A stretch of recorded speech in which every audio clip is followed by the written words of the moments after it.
sawukhumbulana ke abahlali kwiikhesi ezimbini eziphakuthi ofisini ezona zinkulu. Case yokuqala ngeka Amahle, case yesibini ngeka Nomvuzo. Lena ke ibizaba icase yesithathu. But unfortunately ke ubrigadier uNcatha uthe wasithumela imbalelwano. Sithi mntakankomo khanicime lento emaphepheni. Nithi uZintle ubulewe yindoda. Ayo femicide le case kaZintle. uZintle at the age of 15 years old. Apho elekhoyo uzinkinke ngenyembezi zika Victoria. Eyona nto iphandwa ngamapolisa ke bahlali cela. Ngeyobana uZintle uzithathile na uzozigibisela kule ndawo. Okanye kukho abantu bengafunekanga bamamaluwela igazi likaZintle ezandleni zabo. Bamthatha bazomgibisela apha na. Emveni kwexesha elingangeveki sizama nokufumana ubunyani bengxelo ezanwenwayo ezingeziphumo zohlolo lwezidumbu sentwazana nguZintletsawe sibone kunyembelekile ukuba sizivele thina buqu ezingxelo ngomlomo wosapho. Ndisalungiselela yonke into sambona umntana kwangolwesibini ngolwesithathu wafowuna phaa esodreni kusithiwa umntana ukhwetshiwe ukhulelwe naso le into endayixelelayo ayiphelele ngolwesithathu mna ndandingomvulo oqaphile esibini ngolwesithathu ndazoxelelwa ke ngokuba umntana ukhwetshiwe siyamazi na uba ebekhulelwe sathi ke thina ke hayi besingamazi uba ukhulelwe kodwa ke ngoku ukhulelwe yinganiswa kwiqosha esodrima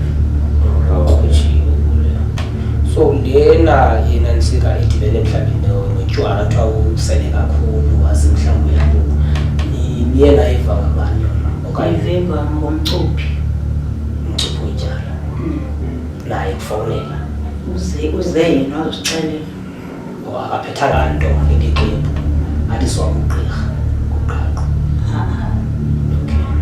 ayikandiboni iqembu izolo befuna undertaker ezisekela amaphepha i-death certificate. Uthe ke u-undertaker ufumaniseke ukuba ukhwetshiwe ngathi besitsho ne urechiwe sazothi ke thina ke sasive noba ukhulelwe wazothi ke ngoku yena u-undertaker obeseniyazi engayichazanga ngoba ukhulelwe ndike mna besiyazi sasixelele so-3 ithethe kanjalo no-undertaker izolo. Crossing the Bridge News sithe gqolo ukwenza uphando kambi sakhetha imbotyi ngenxa yombuzo ozingisileyo ukuba xa imizi yomibini yabangcwabi ithethe into enye ingxelo ethe tshitshilili inobunyani obungakanani. Usapho lakwaTsawe liyalandula kambe luyakhwina ngengxelo ethethe into eyahlukileyo kule yaziwa yimochwari yaseZintleTsawe nomzi wabangcwabi iSonandi Funerals. Ayizi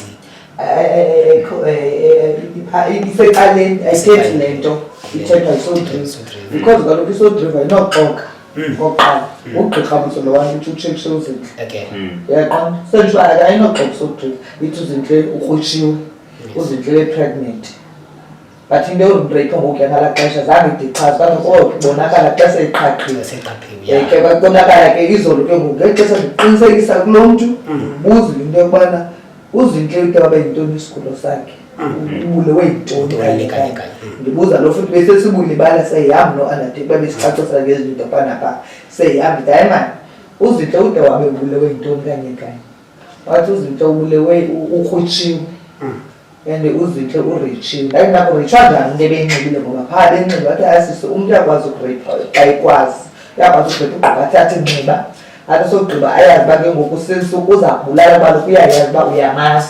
Umbuzo omkhulu noshiya uninzi lihlokolo zintlonzi ingaba ukhasile na bethu waza uyisakala ngenxa yombefu owenziwe ligwele waxhuzula wade wabe uyabhubha.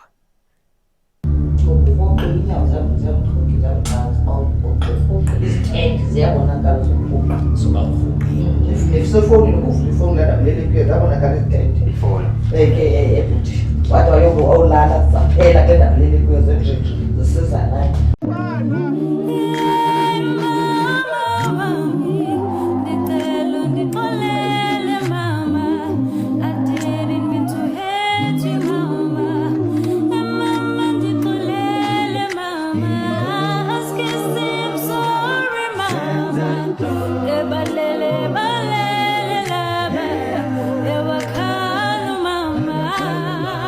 Across the Bridge News isaqhubeka nophando.